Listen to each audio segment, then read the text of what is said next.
I'm Dudley, I'm an addict. Hello, everybody. I waited for this for a long time. I was given a medal on the 5th of August this year, and I've been clean for VIII years. That's a lot of years.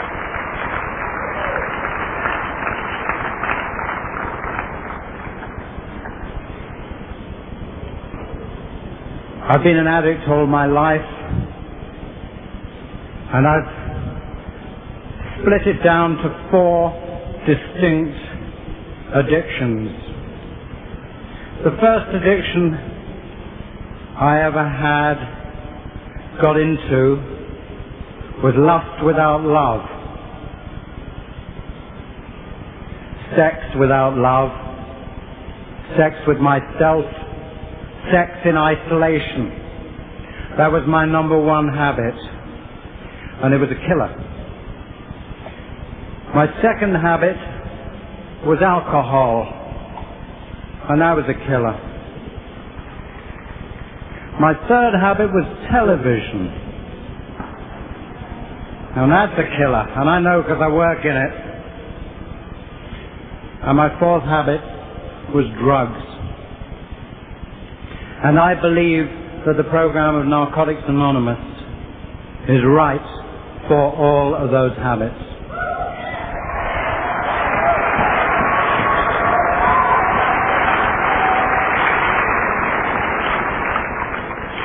I come from a family that was disrupted by my mother's alcoholism, my father's workaholism, the war in England. I'm 54 years old. I was 6 years old when the war started, but in our household it had started in 1937 instead of 1939. So by the time the Germans came along, it was almost quite a nice little relief. At least my mother and father shut up during the air raids. Made a change. And I don't think there was anything the Germans came up with that could match what my mother could come up with and my father could come up with when they really got going, throwing the dishes at each other and whacking the kids. I found many, many years in recovery that I had a great deal of compassion for my promiscuous and alcoholic mother.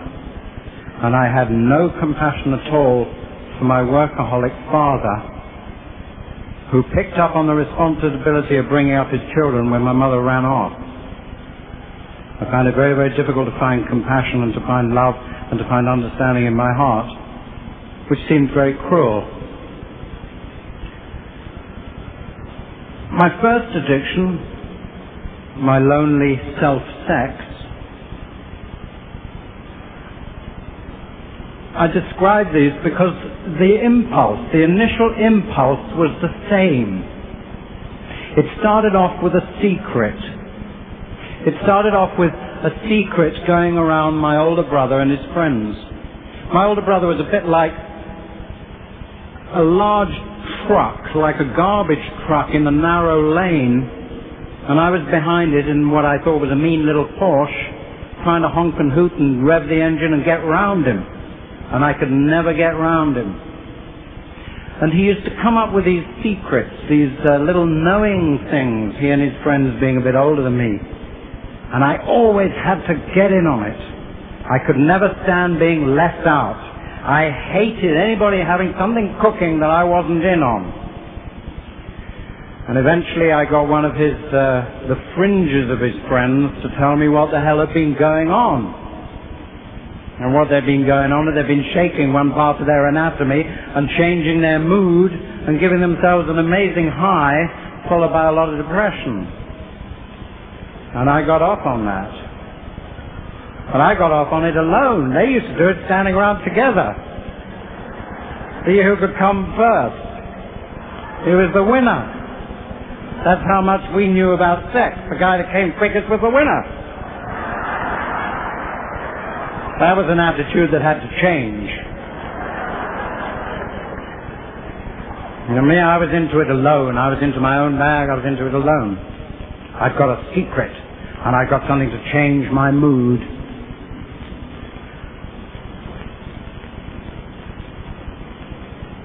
My second habit, booze, became very attractive to me because when our family had broken up, we used to go and stay in a hotel for Christmas with our dad. And the one thing that put a look and an expression of approval on our dad's face was alcoholic behavior in other people, especially guys that would smash up their cars or do something crazy in the dance hall, fall over the table, crash out, fall off the stool at the bar.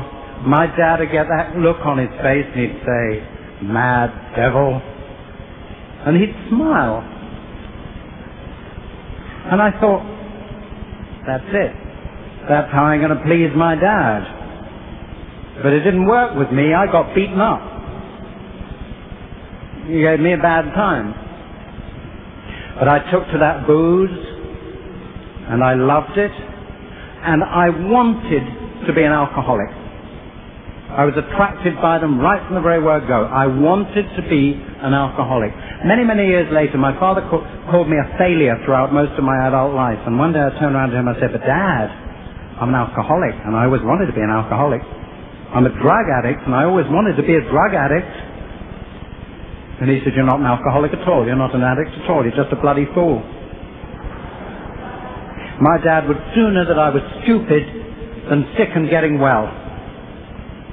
The greatest and most important thing I ever did in my life, which is coming into Narcotics Anonymous and getting well, to him is nothing. So that's his problem now, not mine.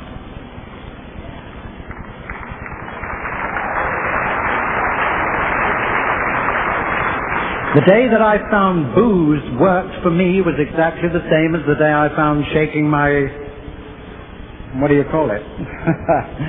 My dick. In England we call it willy, but I'm here to translate and to help you guys to understand.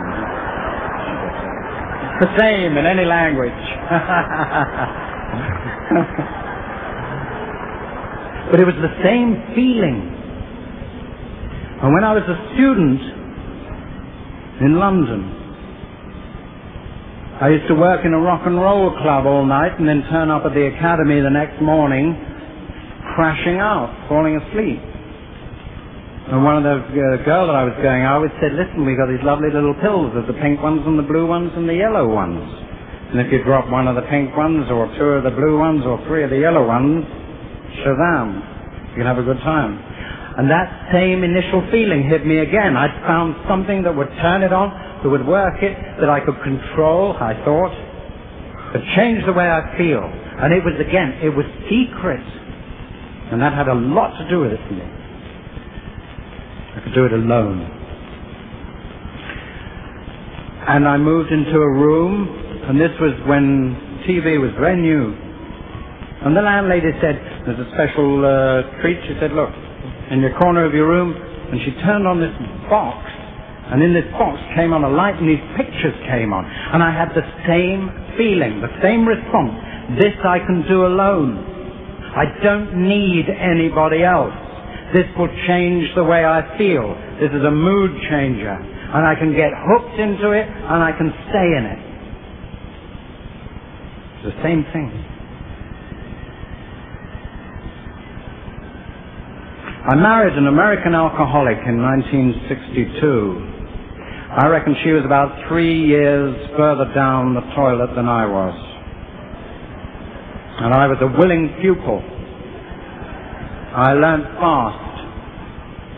And it was a very, very rough ride indeed. I didn't know how naive I was. But I wanted what she had. And I got it. And we had a son. And one day I was in a show, and I couldn't learn the words in the show, and it was a very important show for me at home, and I couldn't learn it, And I resented everybody else connected with the show. I resented the writer, I resented the director, the other actors, I resented the designer, I resented everybody. So I took a load of Tuinol tablets. And instead of opening in the show, I opened the next day in hospital. I couldn't face it. And what came to horrify me in recovery about that was that not once during the whole of that process did I even remember that I had a son. There was a measure of the selfishness that I was into. It never occurred to me that through this selfish act I was robbing a son of his father. So I didn't think about that until 13 years later in recovery. Everything I did in public at this time. Everything damaging I did in public. I was given every opportunity in my career in England. I was given it on a plate. And every time I was handed it, I turned around and I kicked the people that handed it to me. I carried resentments brilliantly. I was the man that could stand in a crowded room full of shouting people and make one cutting remark that would cut like a snake right the way across the action and hit home. I scored a lot of deadly points like a laser. I told so many people to fuck off that they did, eventually, and I was out in the cold. I joined the other fellowship. Guess which one? And they were very kind to me for 13 years. I carried on using for 13 years in the other fellowship. I became the secretary of a meeting for 2 years, and it became a very small meeting. And nobody ever said anything. And on my 13th year of what I used to call my recovery, God decided he'd had enough. And he picked me up and he dropped me into an American movie for Universal Studios being shot in the West Indies, home of various substances of a mind-altering nature, with accompanying music. And I arrived in this paradise of a place called Antigua. And even I could not bring my then common-law wife and 2 babies to this paradise. So I rented a little house and I called them up and I said, bring the babies. I said, and bring the next door neighbor and their babies as well. So that I could sit out in the stoop and get stoned, and if there was any hassle with the kids, I'd say, look, there's 2 of you bitches, can't you handle it? And everybody was saying, what a generous guy this Dudley is. Bringing the next door neighbor and their kids hundreds of miles to the Caribbean. What a generous man. How kind. And I basked in that. There's nothing to do with that at all. I had my own life and I didn't want anything to interfere with it.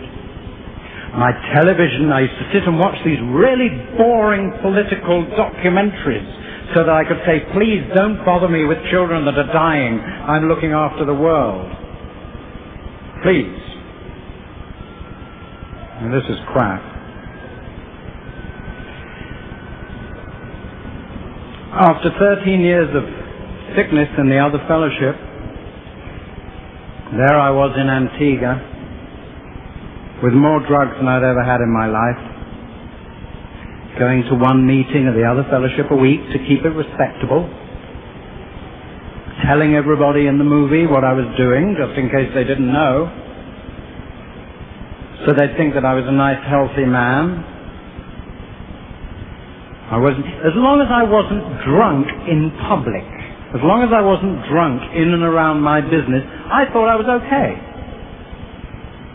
The fact that I was turning up on the set tripping on acid, I'm telling you.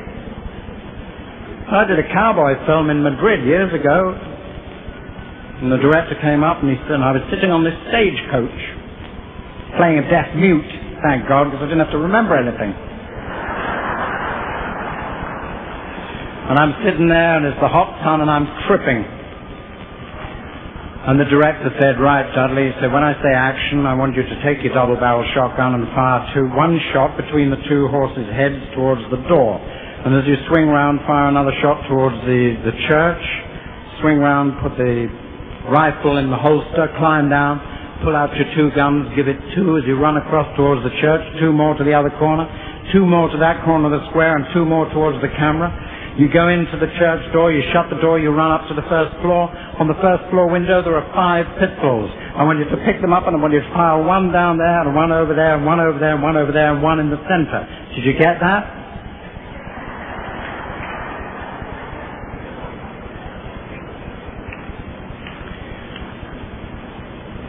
And in my trip I said to myself, hook on to this guy. Just hook on, a couple of grappling irons. So I said, not quite, would you say it again? He told me the whole thing again. They said action, and I went chung chung chung chung chung tang tang ting ting chung chung zoom zoom zoom up the church, bong bong bong bong bong, cut it, printed, it was fine. But I don't remember it. Luckily nobody remembers the movie, it was a stinker.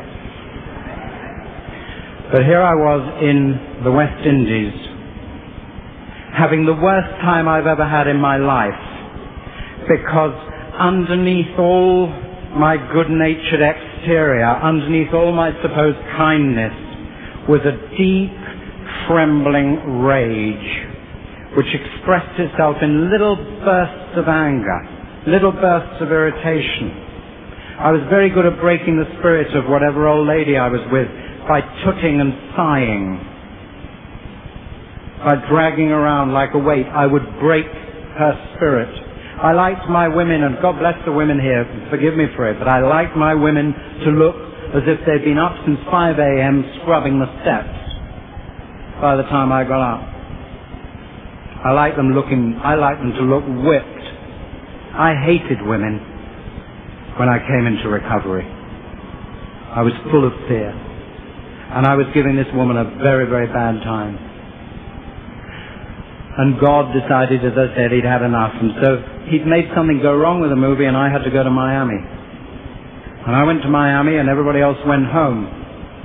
And I kept up my regular one meeting of the other fellowship. And I went to a place in Miami, I think it was called the Little River Club.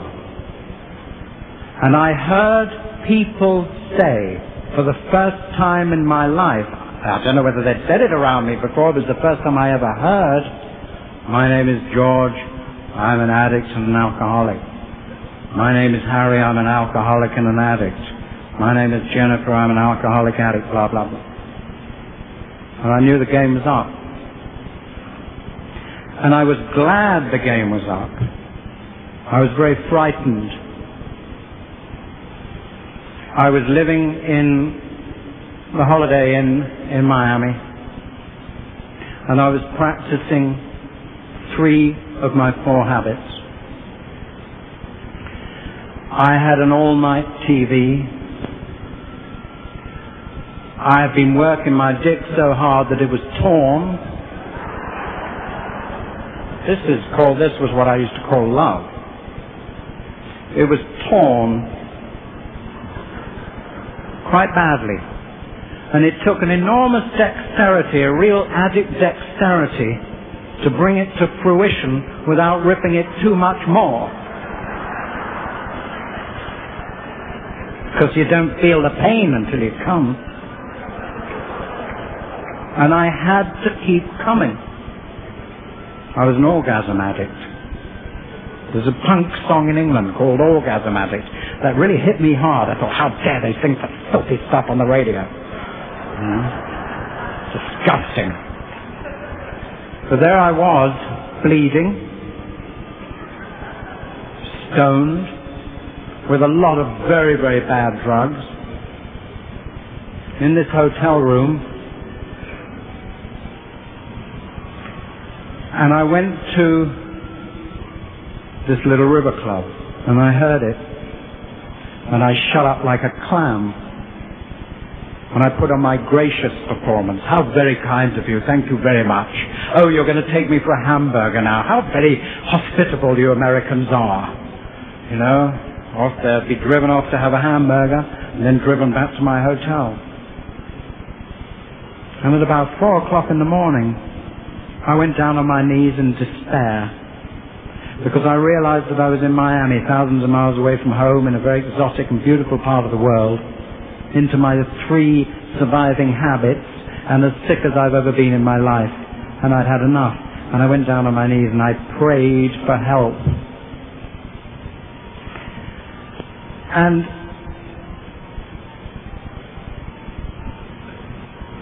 downstairs in the pool bar, and I don't remember what time this was, but there was an actor on the movie trying to get, as we say in England, get his leg over the girl that worked behind the bar. He was trying to get his leg over. And she wasn't having it. And so he thought if I ply her with a bit of gin, maybe the things will improve. So he kept inviting her to have a drink, and she said no. And eventually she said, look, I don't drink. I'm a member of another fellowship. Yeah? So he said, oh, there's a guy in room 246, whatever it was, who's like that. And that's how I got to be at the River Club, the Little River Club. That's how I heard what I needed to hear for the first time. But it took me 2 more days, 2 more nights. The next night, a fellow rang up and he said, hi, Dudley, I met you at the meeting. Are you coming to a meeting the next day? Coming to a meeting tonight? And I had this big voice and this little voice, this tiny little voice, a bit like the transatlantic phone, you know, when you keep missing. Like 2 giant condoms, you know, you're talking to these 2 condoms that aren't quite getting in touch with you. They're sort of missing all the time, and an echo. And my big voice said, I'm very sorry, I'm afraid I can't come to a meeting tonight. I'm working. And my tiny little voice said, I've got a drug problem. And he didn't hear that. I heard it. And the next night, I was back at it again, manipulating to prevent myself splitting up too much, watching this all-night TV, going up on one load of drugs, coming down on the other, round and round the circles, and in despair, and crying. And the next time the phone rang, it was the girl from the pool, and she said, Dudley, we're going to a meeting this evening. Do you want to come?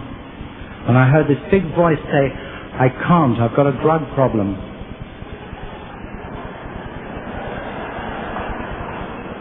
And she laughed too. She laughed. And she said, that's terrific.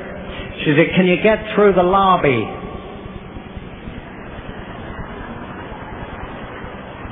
And I thought that was the most brilliant thing I'd ever heard in my life, because nobody but another addict would think, can you get through the lobby? You can stay in your room forever, you can be in the anonymity of the street, but you can't get through that fucking lobby because there's the English guy on the desk that knows that you use. And I recognized the true voice of an addict. And that girl saying, can you get through the lobby? I knew I was home. And I said, I can get through anywhere. She said, fine, there'll be a van to meet you outside the hotel this evening at 7:30, be there. I said, right. I put the phone down. I got all the drugs in the little plastic bags and the big plastic bags, and I flushed them down the John.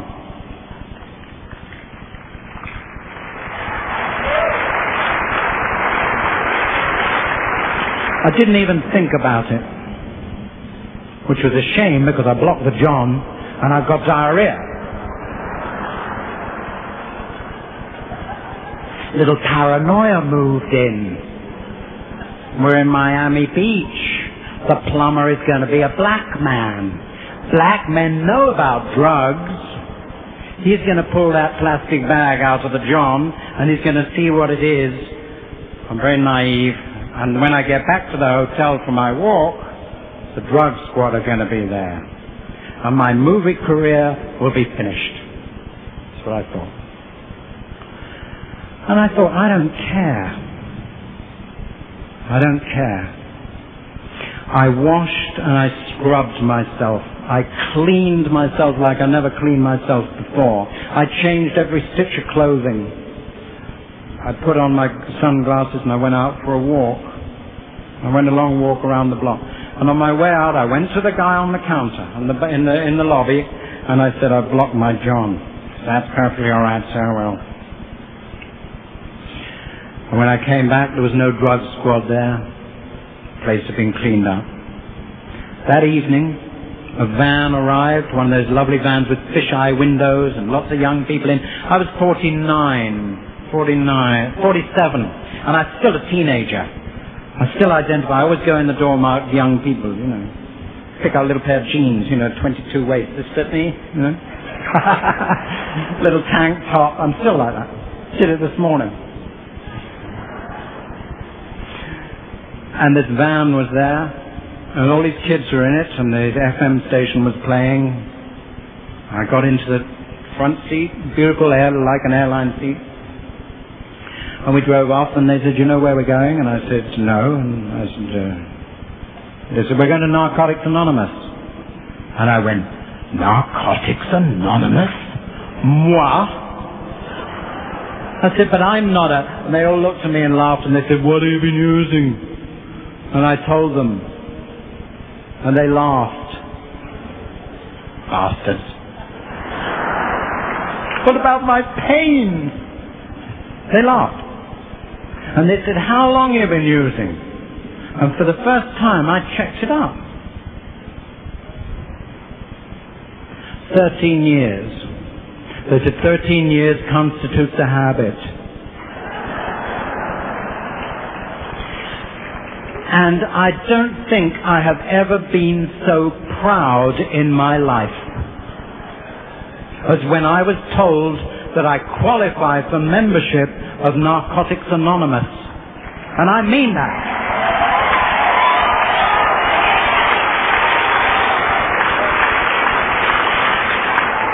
I still feel that pride tonight.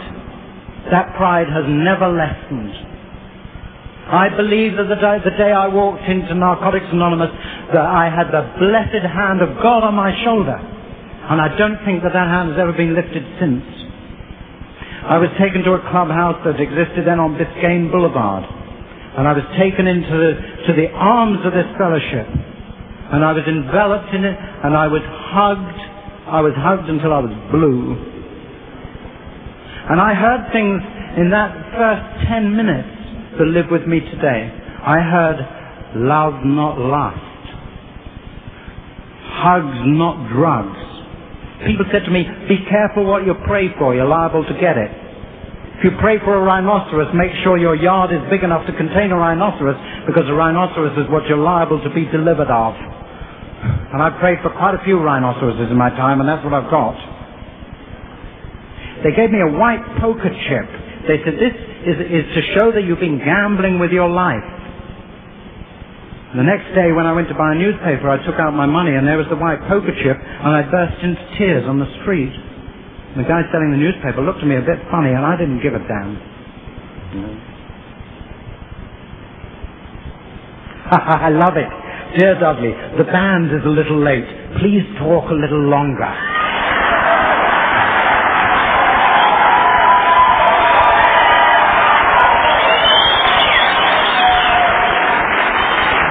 You betcha. I couldn't believe Narcotics Anonymous. I couldn't believe that all the people that I've always wanted to know and always wanted to be friendly with were now my friends.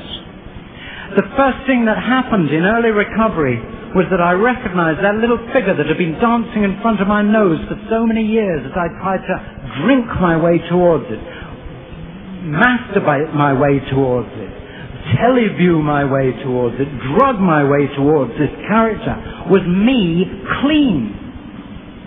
This kind of nice, happy person was me clean. Not me successful, not me famous, not me rich, but me clean. People sometimes say, when you're talking to newcomers, go easy on the God bit. Well, I don't go heavy on the God bit, but I'm damned if I'm ever going to deny a newcomer any aspect of this recovery program.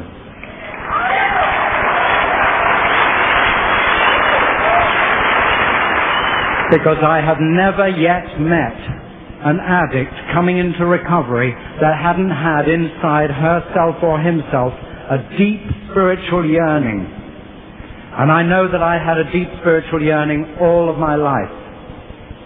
And I didn't understand it until I came into NA. And now I understand it. I was only in Miami for a week. I love to think that I'm awkward enough to choose the drug capital of America to get clean in.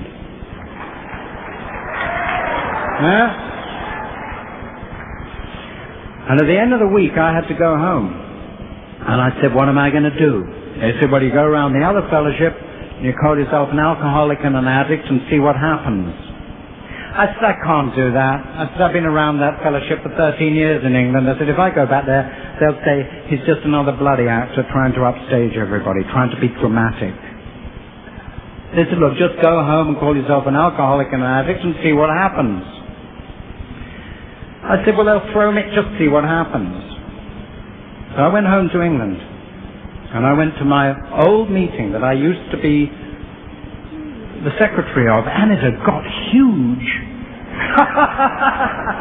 There'd been a palace revolution in my absence, and the place had gotten busy.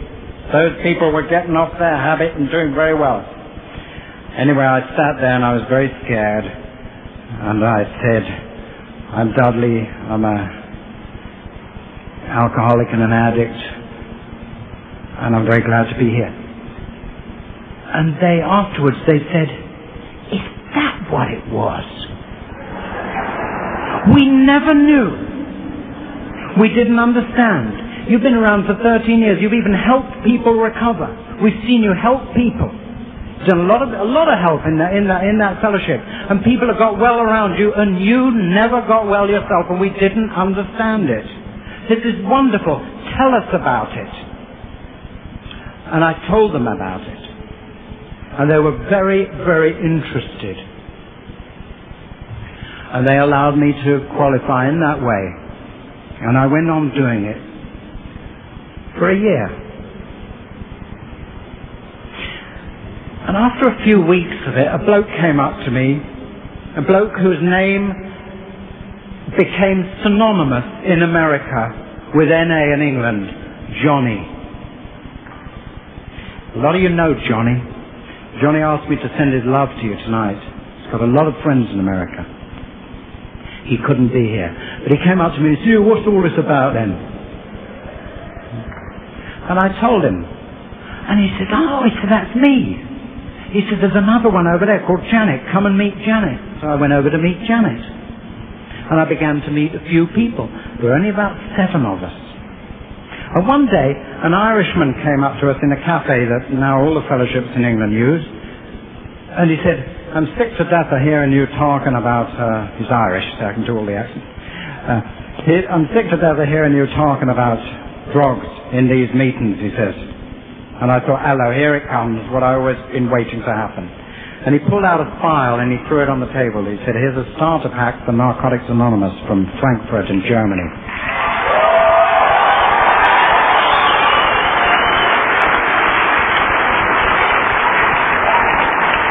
There's a room available on Thursday nights at 7:30. The rent is £2 a week, negotiable. Let's hear no more of it. So, we 7 people were put in the most extraordinary position, and I believe one of the most privileged positions that can happen to an addict. We were put into a position of starting the Fellowship of Narcotics Anonymous in another country. And I was scared stiff, and I know the others were scared stiff. And it was about 4 o'clock in the morning that I suddenly woke up and I realized that this had happened exactly 1 year to the week that I'd become a member of Narcotics Anonymous in Miami, August the 5th, 1979. And NA started in London around August the 5th, 1980. It took a long time. A lot of the members of the other fellowship came to look at the freaks.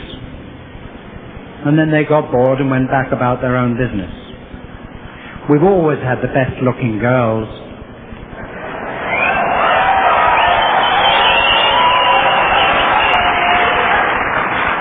And some of them came to check that out too, and a fat lot of good it did them.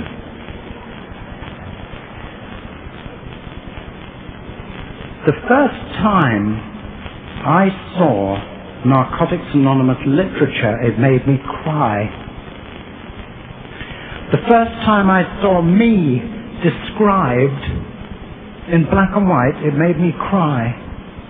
The first time I saw those darling words, we are not interested in what you used or how much or who your connections were. I was so filled with joy and with love that I cried, and I only cry through happiness these days. Because if we're not interested in what we used or how much or who our connections were, there's going to be no more fucking upstaging.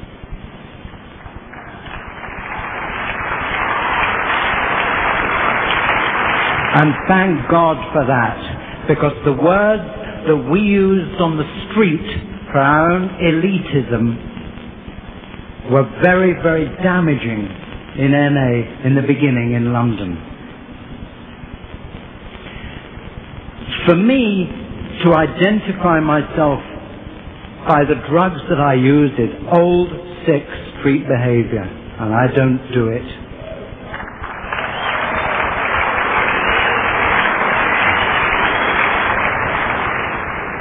I don't like it. I have been upstaged or had to upstage other people all of my life. And here, I don't want to be any better or any worse than you guys. I think that one of the extraordinary experiences we had in London was that, in a way, the fellowship seems to behave like an addict. The fellowship grows in a way that an addict does. Our fellowship relapsed. It did. When we were very, very new, when we were very new in England, we had nobody coming in off the streets. Only Johnny and Janet and myself and a couple of others came in off the streets. The rest of them came from very high-class backgrounds, from very expensive treatment centres. And God bless them that they came, because without them we wouldn't have had a fellowship. But I didn't understand what the hell they were talking about, because they had this treatment centre language, which isn't NA language.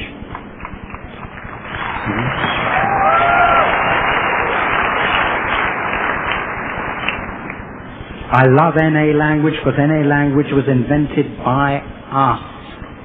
It talks about me, because you people and me, our people, made it.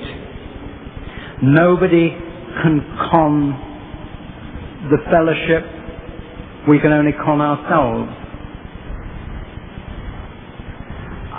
In the way that those words, "can you get through the lobby," struck home to me, so the language of the literature of NA strikes home to me, because I know it's true, because I've been there. And I know when people talk to me in the fellowship that they're not jiving me, because I know, because I can hear it. And I love it. There is not a corner of my life that hasn't been changed by this fellowship. I got back home to England, and the first thing I had to do was to deal with the fact that only 2 weeks clean I couldn't stand the sight of my old lady. And then I had to admit that I hadn't liked her since the first month that I was with her. And that the first time I ever saw her pregnant with our first child, I realized and I knew that I didn't like her, and I hadn't got the nerve to tell her, because if the center of the universe doesn't like you, what are you going to do? And I was the center of the universe. And that was one of the worst things I've ever done, I think, to a woman. We had another child later. And I have always charged through relationships, greedy, selfish, bullying, and blind. And I came into Narcotics Anonymous with no feelings. And I got back to England, and somebody in NA had told me in America, pray for feelings. And I prayed for feelings, and God looked down into his little basket, and he picked out a feeling, and he dropped it down in a big arrow right down to the middle of my skull on the cliffs in Cornwall in England, and it was called jealousy. I got back home to England, and my old lady had decided she didn't like me either. And the bitch had found somebody else. And I knew it because she got a different hairstyle and a different sweater on. And she was smiling. She didn't look whipped anymore. And that really filled me with hate. And it filled me with fear. And the first great thing I had to learn in Narcotics Anonymous was this business of loving and not lusting. And I was told, you are going to have to love her whether you like it or not.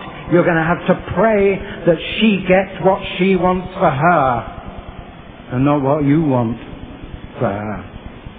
And that's what I had to do. And I had to work hard at it because I come from a broken family. My first son of the previous marriage had gone when he was 4 years old, and I had these two little children, and I didn't want to see them damaged. I know what damaged children look like.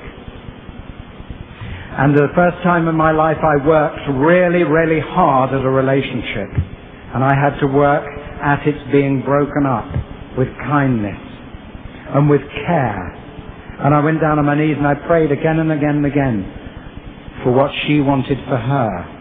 And I looked at the man that she'd fallen in love with, and I was able to be shown that that man was not the devil, but that man was a very gentle and kind and caring man. And I saw that she'd fallen in love with a decent and caring man that was going to care for her, a man who also loved my children, and that's very rare. And I began to admire him. We split up, we went our ways. We went as gently as we could. She went just a little way down the road at first with the kids. And a year later, I was the guest of honor at her wedding. And I sat there with one of our children on each knee. She walked down the aisle, in the registry office, and she was married. And I didn't have time. I had to go away, and I didn't go to the reception. But I'd been an honored guest at that wedding, and I got into the car, and I drove away up the freeway into the sunlight. And I'll never forget it because I began to sing. And I'm still a little insane. When I'm really very, very happy, I sing, I'll Take You Home Again, Kathleen, in a very old-fashioned kind of mock tenor voice. And I knew I was happy because I was singing up the motorway, I'll Take You Home Again, Kathleen. And I suddenly realized that the reason I was happy was because for the first time in my life, I was a man. I'd never been a man before. I'd never loved before. I'd never had to love before. And I began to know what a man was. I thought a man was somebody that kicked his way through life and beat his way through life and fucked people whether they wanted to be fucked or not. And God has shown me in the fellowship that a man is somebody who cares and loves. I didn't know what love was.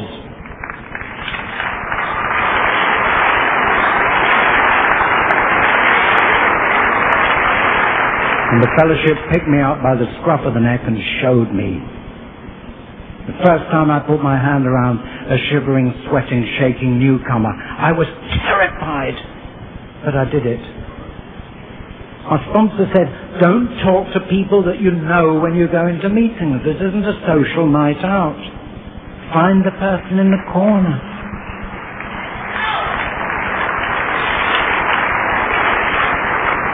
I found that very, very hard, but I did do it.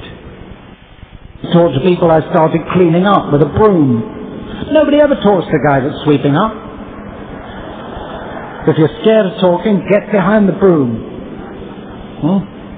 And it works. And I began to get less scared. Began to do service, began to get involved. Then I got frightened again.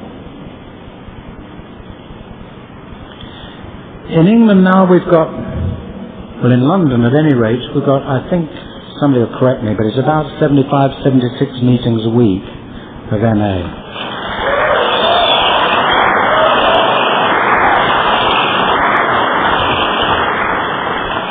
I have been shown myself in Narcotics Anonymous. It long ago ceased to mean very much to do with drugs. I have been shown myself, and I'm beginning to like myself. My addictions are all leaving, even the television. I think that was one of the toughest. How are we doing? How are we doing for time? I came to this convention very privileged, and I'd like to thank you all for paying for my fare and my hotel. It's very kind of you.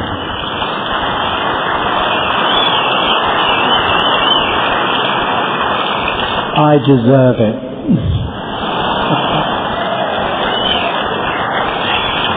And you guys deserve the privilege.